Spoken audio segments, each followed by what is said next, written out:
예수께서 안식일에 한 회당에서 가르치실 때 18해 동안이나 귀신 들려 앓으며 꼬부라져 조금도 펴지 못하는 한 여자가 있더라. 예수께서 보시고 불러 이르시되, 여자여, 네가 내 병에서 놓였다 하시고 안수하시니 여자가 곧 펴고 하나님께 영광을 돌리는지라. 회당장이 예수께서 안식일에 병 고치시는 것을 분내어 무리에게 이르되, 일할 날이 엿새가 있으니 그동안에 와서 고침을 받을 것이요 안식일에는 하지 말 것이니라.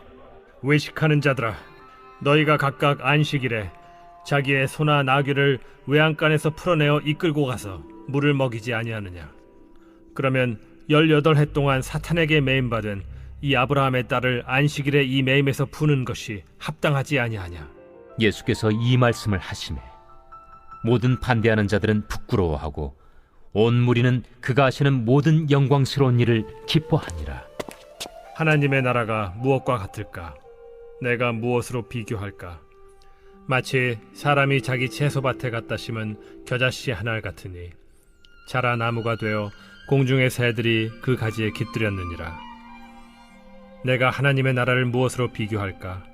마치 여자가 가루 서말 속에 갖다 넣어 전부 부풀게 한 누룩과 같으니라. 자, 오늘 말씀을 보시면은요, 회당에서 벌어진 사건인데, 회당은 이스라엘 백성들의 삶의 중심터였습니다. 정중앙에 위치를 하고 있었죠. 그리고 언제 벌어진 사건입니까? 안식일입니다. 이 안식은요, 단순히 쉬는 개념이 아닙니다. 신명기 5장 15절을 보시면은요, 너는 기억하라. 내가 애굽 땅에서 종이 되었더니 내 하나님 여호와가 강한 손과 편팔로 거기서 너를 인도하여 내었나니 그러므로 내 하나님 여호와가 내게 명령하여 안식일을 지키라 하느니라 라고 말씀하십니다. 왜 안식일을 지키라고 하시죠? 주님께서 출애굽시키셨고 구속하여 주셨기 때문에 안식일을 지키라는 것입니다. 안식일을 지키는 것은요, 우리의 구원이 전적으로 주님이 베푸신 은혜이며 하나님의 구원하심이라는 고백 그 자체입니다. 안식일은 예수님의 구원하심의 그림자라는 것입니다. 그런데 구원 그 자체이신 예수님께서 오셨습니다. 그래서 예수님은 당신이 안식일의 주인이라고 말씀을 하시는 겁니다. 오늘 본문에 보시면 안식일의 주인이신 예수님께서 무슨 일을 행하십니까? 10절과 11절을 보시면은 예수께서 안식일에 한 회당에서 가르치실 때 18해 동안이나 귀신 들려 앓으며 꼬부라져 조금도 펴지 못하는 한 여자가 있더라 라고 나옵니다. 자, 무려 18년 동안 꼬부라져서 조금도 펴지 못하는 여자가 나옵니다. 우리말로도 꼬부랑 할머니란 말을 쓰는데 이렇게 허리가 구부러져 있는 것이죠. 이 원어가 쉰킵토란 원어인데 허리가 굽다, 즉 척추관 협착증이 아주 심해서요, 거의 완전히 굽어버리고 변형이 일어난 상태를 말합니다. 척추 분리증이나 척추관 협착증이 살짝만 있어도 무거운 거 들기도 힘들고 삶의 질이 아주 떨어지는데요, 척추관 협착증이 너무나 심했으니 이것이 얼마나 비참한 삶이었겠습니까? 그러한 여인을 10절에 보시면 예수님께서 뭐 하십니까? 보십니다. 이것은 그냥 보시는 게 아니라 어떤 대상의 배후와 본질을 꿰뚫어 통찰함을 의미하는 단어입니다. 사람을 사람으로 바라보고 안타까운 영혼으로 바라보는 것이죠. 15절을 참고해 보시면 종교 지도자들은 이 여인을 제물로 바칠 소나 나귀보다도 못하게 봤다라는 것을 알게 됩니다. 그렇게 이 여인을 예수님께서는 보시고 귀하게 여기시고 12절에 보시면 부르십니다. 그리고 이르시되 놓였다라고 말씀하시죠. 그리고 안수하시니 회복이 됩니다. 이 여인에게 정말로 절실했던 안식이 회복된 거죠. 18년 동안 극심한 척추관 협착증으로 고생하던 이 여인에게 이 병이 낫는 것보다도 더 필요한 게 어디 있겠습니까? 온전한 안식이 임한 것이죠. 온전한 구원이 임한 것입니다. 근데 회당장은 이러한 역사적인 정말로 기쁜 이 장면에서 어떻게 반응을 합니까? 14절을 보시면은요, 회당장이 예수께서 안식일에 병 고치시는 것을 분내어 무리에게 이르되 일할 날이 엿새가 있으니 그동안에 와서 고침을 받을 것이요 안식일에는 하지 말 것이니라 하거늘. 좀 이상하죠? 예수님이 병을 고치는 걸 보면서 화가 났대요. 그래서 화를 누구한테 냅니까? 무리에게 화를 내요. 예수님은 너무나 막강한 권위가 있으시니까 예수님한테는 대놓고 말을 못하고 죄 없는 만만한 무리들에게 화를 내는 겁니다. 무리들에게 다시금 마음의 짐을 지어주고 있어요. 마음의 안식을 없애고 있습니다. 이 회당장의 문제가 뭘까요? 안식일의 주인이신 예수님을 알아보지 못했고요. 18년 된 병자를 보면서도 전혀 그의 아픈 마음을 몰랐다는 겁니다. 전혀 그녀의 아픔을 공감하지 못했다는 거죠. 그에게는 스플랑크리조마이가 없습니다.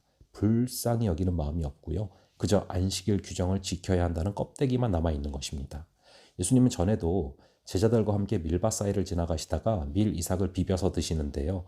곁에 따라다니면서 규정을 어기는 게 있나 없나 숨어서 감시하던 그 종교 지도자들이 나타나요. 그러더니 시비를 겁니다.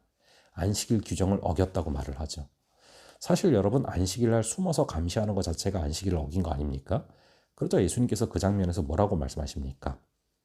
안식일을 위해서 사람이 있는 게 아니라 사람을 위해서 안식일이 있다는 유명한 말씀을 하십니다. 우리 하나님께서 안식일을 먼저 창조하신 후에 이 안식일을 지킬 사람을 만들어야겠다 이렇게 생각하신 게 아니라는 거죠. 사람을 먼저 창조하시고 사람을 지키시려고 안식일을 만드셨다는 것입니다. 여러분, 왜 사람을 지키시려고 안식일까지 창조를 하셨는 줄 아십니까? 하나님의 형상으로 만들어진 것은 오직 사람밖에 없어요.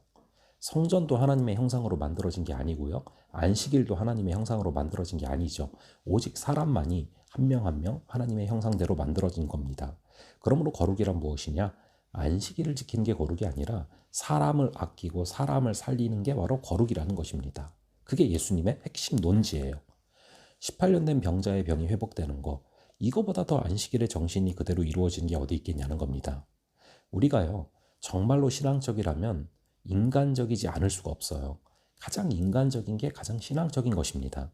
제가 유학 가서 공부를 하다가요, 가장 많이 들었던 단어 중에 하나가 humanity란 단어였어요. 예수님은 참된 사람이 무엇인지를 몸소 보여주시면서 사람 그 자체로 타락하기 전에 완벽한 사람의 모습으로 오셨다는 것이죠. 그 당시에는 왜 그렇게 휴머니티를 강조하나 제가 했었는데, 그런 생각이 들었었는데, 세월이 흐를수록 그게 참 해안이다라는 생각이 참 들어요. 오늘날 얼마나 인간에 대한 존중이 사라지고 있습니까? 인간을 존중하지 않고 인간을 사랑하지 않고 인간에 대한 불쌍히 여기는 마음이 없는 것은 참된 신앙인의 모습이 아닙니다. 그 모습이 오늘 회당장에게서 나오고 있지 않습니까? 그래서 15절과 16절에 보시면은 안식일에 소나 나귀를 외양간에서 풀어내어 이끌고 가서 물을 먹이면서 아브라함의 딸을 안식일에 이 매임에서 푸는 것이 합당하지 않느냐라고 질책을 하고 계시지 않습니까? 간절히 바라기는 예수님처럼 사람을 사랑하고 생명을 사랑하는 그런 주님의 마음이 우리 안에 있기를 간절히 바랍니다. 그러한 마음으로 안식을 회복시키면서 가는 곳곳마다 안식이 임하도록 하며 살아가는 귀한 하루 되시기를 간절히 바랍니다. 잠시 기도하겠습니다. 아버지 하나님, 이 18년 된 병자를 바라보시고 너무나 아파하시면서 이를 고치시려고 하신 주님, 아버지, 이것을 통해서, 이 모습을 통해서 안식이 무엇인지 또 주님의 마음이 무엇인지를 다시금 바라봅니다. 아버지 하나님, 정말 그리고 또한 우리 안에 이 회당장처럼 정말 인간답지 않은 모습, 너무나 껍데기만 남은 모습이 있지는 않은가 또 회개하며 되돌아봅니다. 아버지 하나님, 안식일의 주인이신 우리 주님께서 정말 안식을 회복시키시며 나아가신 것처럼 우리 역시도 만나는 사람들 정말 사랑과 생명이 회복되도록 정말 사랑하며 나아갈 수 있는 그런 안식의 정신을 이루는 그런 오늘 하루가 되게 하여 주시옵소서. 주님께서 말씀하신 것처럼 정말 사람을 아끼고 사람을 살리는 게 거룩이고 안식임을 다시금 마음속에 새기며 나아가는 그런 귀한 하루 되게 하여 주시옵소서. 감사드리고 이 모든 말씀 우리 주 예수 그리스도의 이름으로 기도합니다. 아멘. 예, 그럼 다음번에 또 뵙도록 하겠습니다.